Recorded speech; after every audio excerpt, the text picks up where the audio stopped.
نحمده ونصلي ونسلم على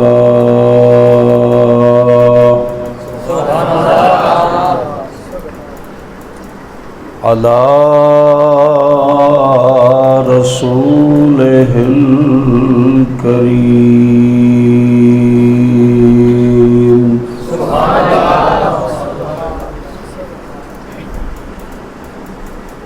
أما بعد فأعوذ بالله من الشيطان الرجيم.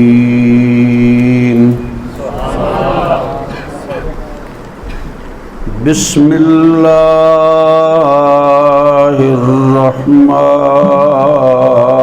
الرحيم.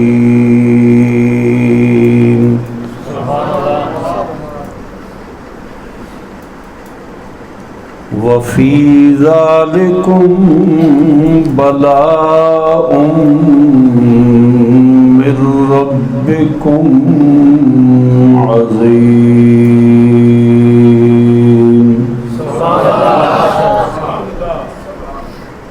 إن الله وملائكته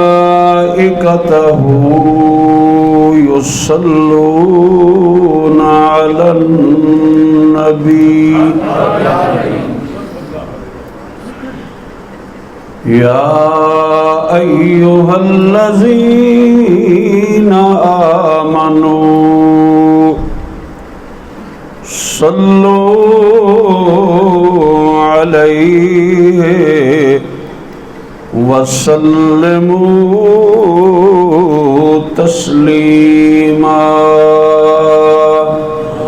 اللهم صل على سيدنا ومولانا محمد وعلى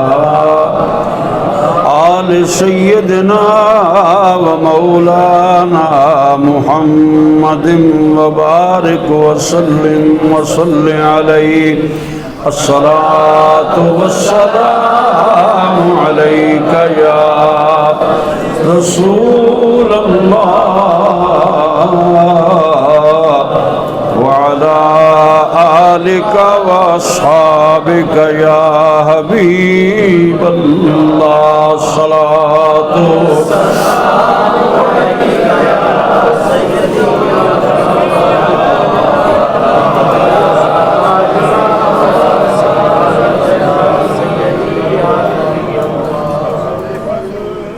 پہلی رات محرم والی جدو چند اسمان تے چڑھیا ویکھ کے اس چن نو چن زہرا دے انا للہ پڑھیا. تو چن اسمانی میں چن زہرا دا کیا جوڑ عجائب جڑیا. تو تاریاں نال آباد رہے گا میرا اجڑ جسی گھر بھریا. لائق صد عزت و تکریم محفل کے اندر موجود سادات کرام، پیران طریقت، علماء ملت اسلامیہ، میرے بزرگوں، دوستوں، نوجوان ساتھیوں، آج کی مقدس محفل سالانہ محرم الحرام شریف کی پاکیزہ محافل جو ہم کچھ دنوں سے 10 دنوں کی منعقد کر رہے ہیں. 1442 ہجری کی محرم شریف کی یہ پہلی محفل ہے جو میرے غریب خانے پر، میرے لنگر خانے پر یا میرے میسج خانے پر منعقد ہے۔ یہ بات، یہ میرا غریب خانہ برائے نام ہے۔ اس منزل کے 5 حصے ہیں، 3 حصے قرآن اور وارثان قرآن کے مشن پہ کام کر رہے ہیں، اور 2 حصوں میں میری رہائش اور میرے بچوں کی وہاں پر رہائش ہے۔ اللہ کی بارگاہ میں دعا ہے کہ اللہ تعالیٰ اس مشن کو مزید بڑھانے کی توفیق عطا فرمائے۔ حسب وعدہ میں نے جیسے کہ پروگرام بنایا تھا کہ 9 بجے سے لے کر 9:30 بجے تک محفل نعت ہوگی، اور 9:30 سے 10:30 بجے تک خطاب ہوگا، سوائے پیر کیسر شاہ صاحب کے پروگرام کے۔ اس میں تھوڑی سی میں نے گنجائش رکھی ہے، چونکہ وہ ان کے والد گرامی کا عرس بھی ساتھ ہے اور سرکار مولا حسین کی یاد بھی ساتھ ہے۔ چند تنظیمی اور تربیتی باتیں۔ سب سے پہلے میں مخاطب ہوں جو حضور کے مدح خان ثنا خان ہیں ان سے، اور پھر جو معاونین ہیں ان سے، سب سے مخاطب ہوں کہ ان محفلوں کا مقصد کوئی ذاتی ایڈورٹائزمنٹ نہیں،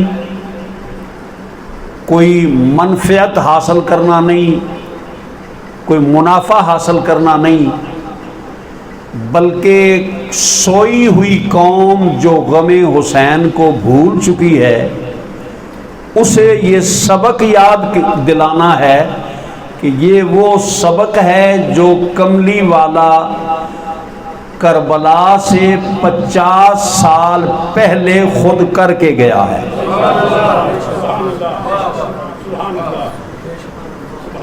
اس لیے اس کے لیے آپ اپنے دل پر لکھ لیں، ڈسپلن، دستور، اخلاق، محبت سے چلنا ہے ہمارے ساتھ۔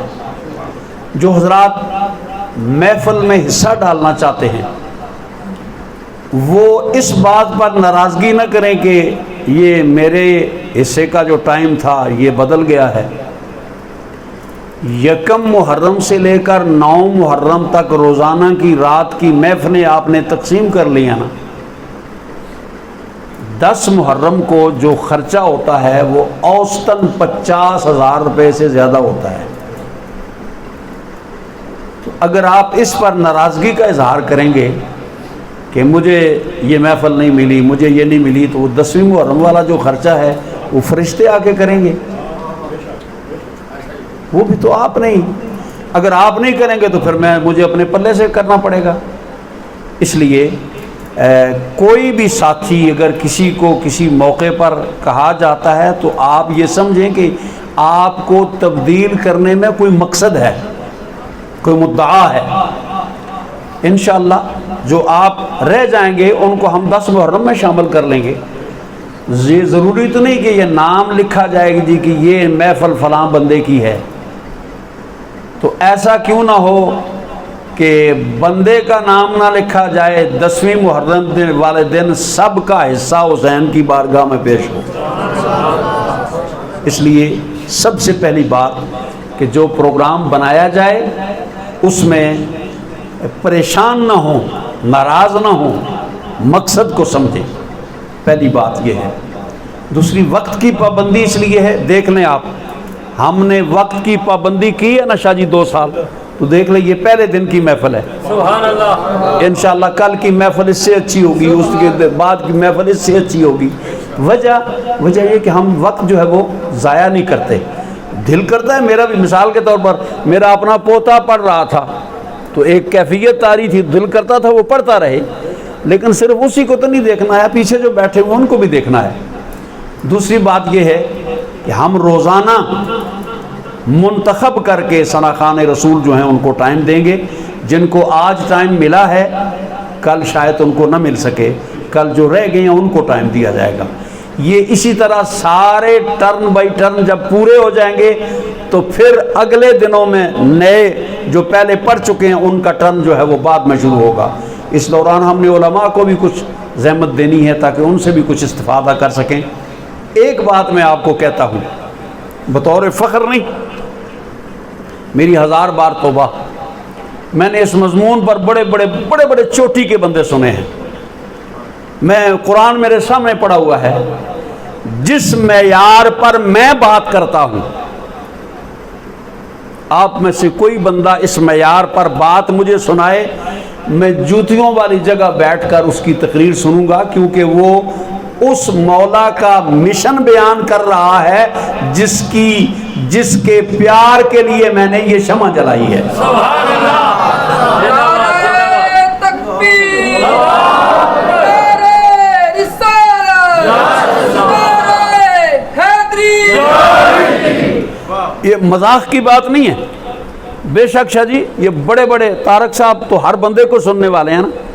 بے شک یہ جتنے بڑے حضرات ہیں ان کو 3 دن متواتر کہیں کہ آئیں جناب محرم پہ بیان کریں. 3 دن متواتر چلیں گے تو پتہ چل جائے گا کیا بیان کرتے ہیں. یہ آسان، ہاں صفائیاں پیش کریں جی ہم فلاں کو بھی مانتے ہیں، ہم فلاں کو بھی مانتے ہیں. کراچی یہ پروگرام ہوتا ہے 10 دنوں کا. اللہ تعالیٰ جنت نصیب کرے.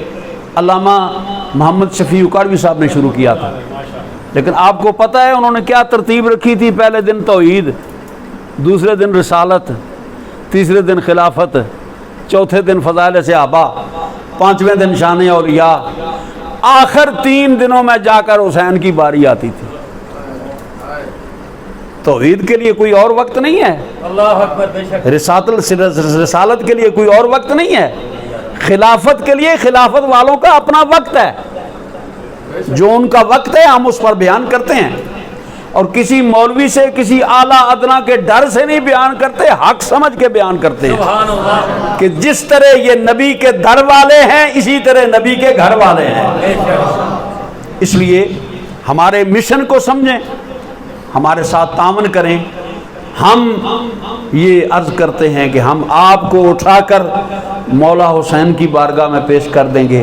آگے مولا حسین جانے اور ان کا نانا جانے اور ان کا رب جانے. یہ باتیں بہت ضروری تھیں، اس لیے میں نے عرض کی ہیں کہ جو کچھ میں عرض کروں اس کو فیل نہیں کرنا، محسوس نہیں کرنا، بلکہ اس کو سمجھنا ہے کہ اس کے اندر کوئی حکمت ہے، کوئی مقصد ہے، اس لیے یہ بات کی جا رہی ہے. اس دفعہ کا جو مضمون ہے وہ ہے ابتلا. کیا ہے؟ ابتلا. یہ بنیادی جو چند باتیں ہیں بڑی ذرا تھوڑی سی دقیق ہیں، توجہ کریں گے انشاءاللہ، خصوصاً علماء کرام توجہ فرمائیں. ابتلا کا یہ ایک ہے مادہ کہ یہ لفظ بنا کہاں سے ہے. علماء فرماتے ہیں یہ بلون سے بنا ہے یا بلاون سے بنا ہے. یہ اس کا مادہ اشتقاق ہے، یہاں سے یہ لفظ نکلتا ہے. اور دوسرا ہے اس کا لغوی معنی. اس کا لغوی معنی ہے لاغر ہونا. کیا معنی ہے؟ لاغر ہونا. جیسا کہ عرب کہتے ہیں بلاہ السفر اے ابلا ہو، یعنی سفر کی مصیبت نے مجھے لاغر کر دیا، مجھے کمزور کر دیا.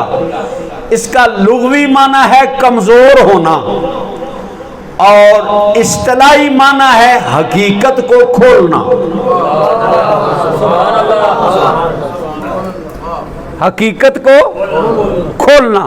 یہ جو لفظ ہے نا حقیقت کو کھولنا، یہ لغت حدیث کا مفہوم میں بیان کر رہا ہوں. اب اس کی روشنی میں قرآن سے مدد لوں گا کہ یہ بلا بھیج کر رب حقیقت کو کیسے کھولتا ہے، حقیقت کو کیسے عیاں کرتا ہے. ہم اسے بلا دیکھتے ہیں، ہم اسے مصیبت دیکھتے ہیں، ہم اسے آزمائش دیکھتے ہیں، ہم اسے مشکل دیکھتے ہیں، ہم اسے مصیبت دیکھتے ہیں. لیکن علماء کہتے ہیں جو دیکھنے میں تمہیں مصیبت نظر آ رہی ہے نا، یہ کوئی عقدہ کھولنے والی ہے. یہ کوئی چھپی ہوئی حقیقت بیان کرنے والی ہے، یہ کوئی چھپا ہوا راز بیان کرنے والی ہے۔ مثال کے طور پر اب قرآن سے یہ مسئلہ پوچھتے ہیں، لفظ سمجھ آیا کہ بلا کا معنی ہے حقیقت کو کھولنا، حقیقت کو کھولنا۔ اب قرآن سے پوچھتے ہیں حقیقت کیسے کھلتی ہے؟ قرآن کہتا ہے کہ میں نے، اللہ نے فرشتوں سے ایک مشورہ کیا کہ میں زمین پر ایک خلیفہ بنانا چاہتا ہوں، تمہاری کیا مرضی ہے، تمہاری کیا رائے ہے؟ اللہ جی اور آکھیا اساں بنا سے جڑا جھگڑے کرسی تے فساد کرسی، لڑائیاں کرے گا، دنگے کرے گا، پبلک کو پریشان کرے گا اور مخلوق کے اندر فتنہ و فساد برپا کرے گا۔ رب نے فرمایا انی عالم ما لا تعلمون، جو میں جانتا ہوں نا تم نہیں جانتے۔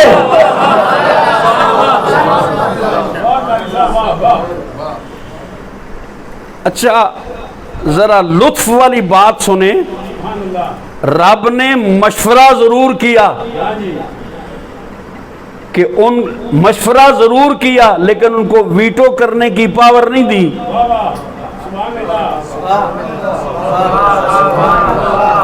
ویٹو کرنے کی پاور نہیں دی۔ اسمبلی میں ہوتا ہے کہ وزیر اعظم مشورہ دیتا ہے، اسمبلی کے ممبروں کی جو گنتی ہوتی ہے وہ اسے پاس بھی کرتی ہے، فیل بھی کرتی ہے۔ رب کہتا ہے مجھے اسمبلی کے ممبروں نے خدا نہیں بنایا، میں خود خدا ہوں، سب کو میں بنانے والا ہوں۔ میں نے مشورہ تو کر لیا ہے، اس سے وچ خوش رہو میں تواڈے نال مشورہ کیتا ہے۔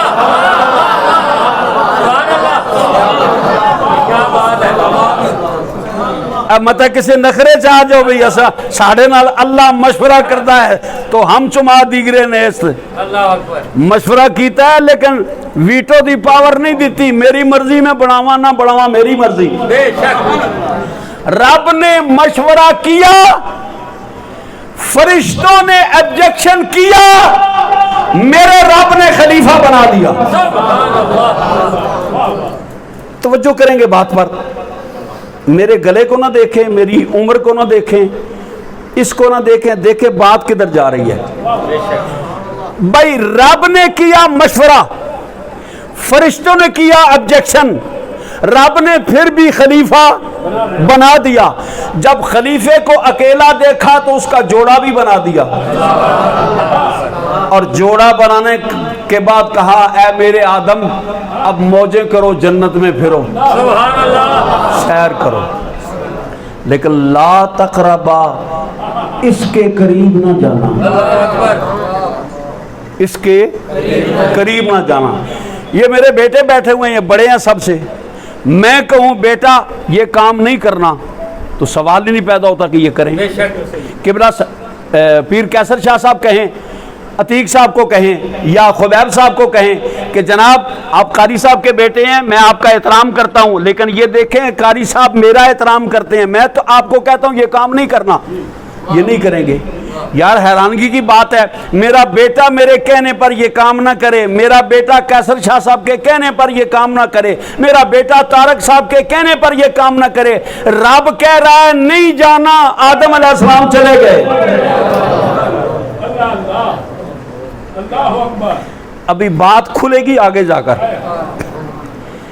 رب نے کہا نہیں جانا، آدم علیہ السلام چلے گئے، سیر کرتے رہے، ادھر جاتے ہیں ادھر جاتے ہیں ادھر جاتے ہیں ادھر جاتے ہیں۔ جس درخت کے بارے میں کہا تھا نا نہیں قریب جانا، اما جی اور مشورہ دیتا تے ابے رانا دل آ گیا، چلے گئے ادھر۔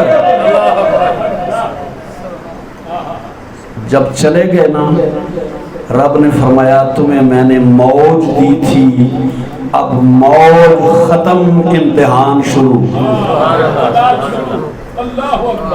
موج ختم، امتحان۔ آدم علیہ السلام نے کوئی آگے ابجیکشن تو نہیں کیا، آدم علیہ السلام نے کوئی اعتراض تو نہیں کیا، یا اللہ اتنی بڑی عزت دے کہ اب یہ کام کر رہا ہے کہ زمین پہ بھیج رہا ہے۔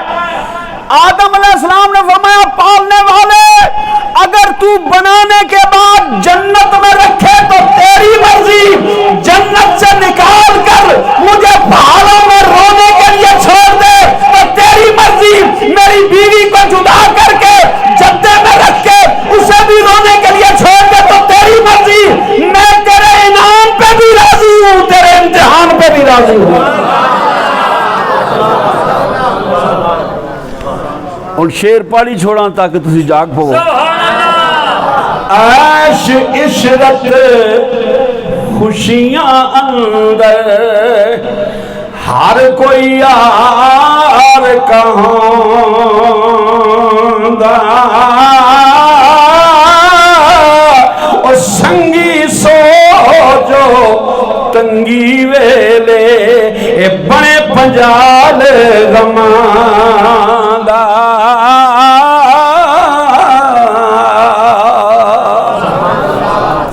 نکال دیا۔ اب آدم علیہ السلام پہاڑوں میں رو رہے ہیں اور مائی حوا جدے میں دریا سمندر کے کنارے پہ بیٹھ کے رو رہی ہے۔ مرشد علامہ محمود احمد قادری صاحب نے ایک بات لکھی ہے بڑی لطف والی۔ حضرت جبریل امین آئے نا آدم علیہ السلام کے پاس تو ان کو روتے ہوئے دیکھا، روتے ہیں بے ہوش ہو جاتے ہیں، روتے ہیں بے ہوش ہو جاتے ہیں، روتے ہیں بے ہوش ہو جاتے ہیں۔ حضرت جبریل امین نے آدم علیہ السلام کو اٹھا کے نا اپنے ساتھ چپٹایا تو ان کو نیند آ گئی۔ کئی دنوں سے رو رہے تھے، سکون آ گیا۔ جب جبرائیل کو چپٹانے سے سکون ملا نا تو آدم علیہ السلام نے آنکھیں بند کی، خواب میں دیکھا میری بیوی جدے میں سمندر کے کنارے بیٹھ کے رو رہی ہے۔ اگلا جملہ بڑا قیمتی ہے، اگر سن لو تو کرہ لیں کہ سناوے ہی جا کے۔ اے جڑے میرڈ ہو نا میں انہوں نال مخاطب ہاں، جڑے نویں نویں ہو زیادہ غور نال سن لو تاکہ تہاڈی زندگی آئندہ جڑی ہے وہ مزیدار بن جائے۔ دیکھا رو رہی ہیں اور رو کے کیا کر رہی ہیں پتہ نہیں، آدم علیہ السلام روٹی کھا دی اسی کے نہیں۔ ہائے ہائے ہائے، اے ہوا کی بیٹی، ہوا کی سنت سن، ہوا کا ارشاد سن، ہوا کا پیار سن، ہوا کا ادب سن۔ پتہ نہیں آدم علیہ السلام روٹی کھا دی اسی کی نہیں، پتہ نہیں کپڑے پائے اس نے کہ نہیں، پتہ نہیں پانی پیتا اس نے کہ نہیں۔ آدم علیہ السلام پہاڑوں میں بیٹھے ہوئے ہیں اور عالم خواب میں، عالم رویا میں یہ منظر دیکھ رہے ہیں، اور آدم علیہ السلام بھی خوش ہو رہے ہیں، یا اللہ جو تو نے جوڑا دیا ہے نا وفادار جوڑا دیا۔ بات لمبی ہو جائے گی، درمیان میں ساری باتیں کاٹ کے میں اینڈ پہ پہنچتا ہوں۔ اچھا جی، بلا کا معنی کیا ہے؟ حقیقت کو کھولنا، حقیقت کو کھولنا۔ آدم علیہ السلام تھے جنت میں، ان پر آئی بلا، کہاں آئی؟ جنت میں نکالنے والی بلا آئی۔ اب سوچنا یہ ہے کہ یہاں کیا حقیقت کھلی؟ بلا کا معنی حقیقت کھولنا ہے نا، تو آدم علیہ السلام کو جو جنت سے نکال کے زمین پہ بھیجا گیا تو حقیقت کیا کھلی؟ علماء فرماتے ہیں حقیقت یہ کھلی کہ آدم علیہ السلام کو جنت کے لیے نہیں بنایا تھا، آدم علیہ السلام کو دنیا کے لیے بنایا تھا۔ ان کو آزمائش میں مبتلا کر حقیقت کو کھولا۔ تمہارے بنانے کا مقصد وہ نہیں ہے، تمہارے بنانے کا مقصد یہ ہے۔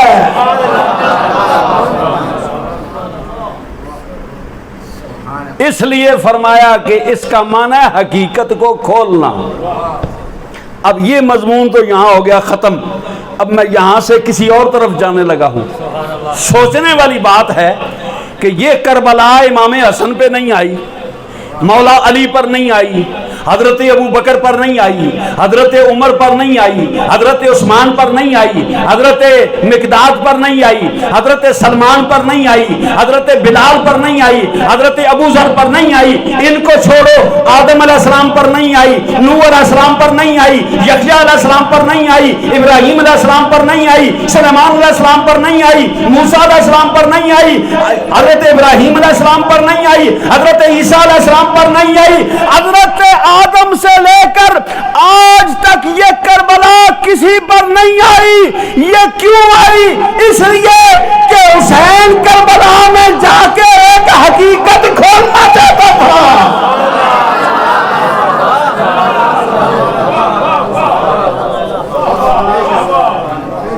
نعرہ تکبیر، نعرہ رسالت، نعرہ حیدری، شہیدان کربلا، عظمت مولا حسین۔ کیا حقیقت کھولنا چاہتے ہیں حسین؟ وہ کھولنا یہ چاہتے ہیں کہ تم نے دیکھا ہوگا مدینے میں نانے نے ایک مرتبہ نماز لمبی کر دی تھی،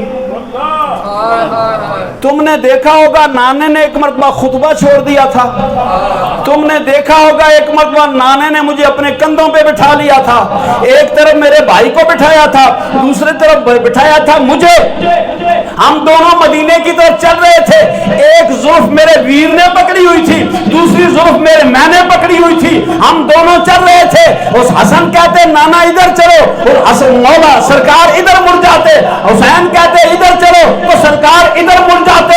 اللہ اکبر، یہ منظر سارے صحابہ نے مدینے میں دیکھا تھا۔ ہو سکتا ہے کوئی تعجب ہو کرے، کوئی اعتراض کرے، یار یہ کیا معاملہ ہے؟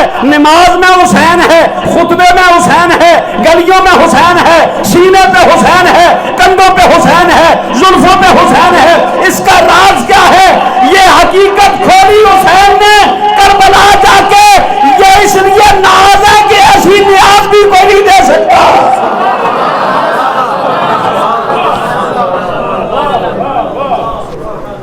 شاہ حسین جس سر نہ دیندا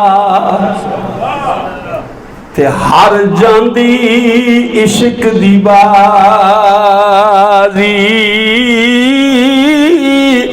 ہر فاسق تے فاجر دے ہتھ کر دے فتویٰ قاضی۔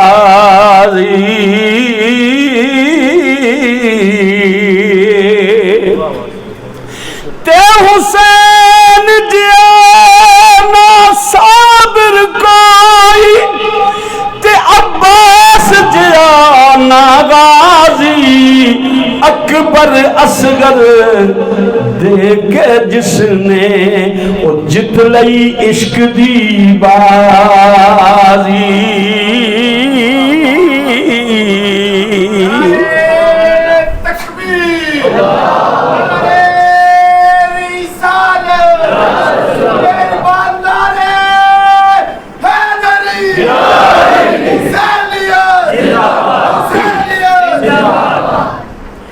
دوستان محترم، یہ سوچنے والی بات ہے۔ سارے دی ساری کتاب ساڑھے نات خان پڑھ چھوڑ دے نصیر الدین صاحب دی۔ میں ایک اور ربائی پڑھی سی آج تو 4 سال پہلے، تے بڑے بڑے عاشق نصیر ملت بیٹھے ہوئے سے، پر او کدے نہیں کسے پڑھی جڑی میں سنائی سی۔ ہوں جڑی میں گل کرن لگا پوری پنڈی دے مولویاں چو کوئی مولوی یہ گل نہیں کرے گا جڑی کیتی نصیر الدین صاحب ہے۔ ہو سکتا ہے انہوں دی اولاد بھی وہ گل نہ کر سکے جڑی وہ بندہ کر گیا تو وہ دی نقل میں کر رہا ہوں، کیونکہ میں حق پسند آدمی ہاں، میں پارٹی پسند بندہ نہیں، حق جیڑا آکھے حق ہے۔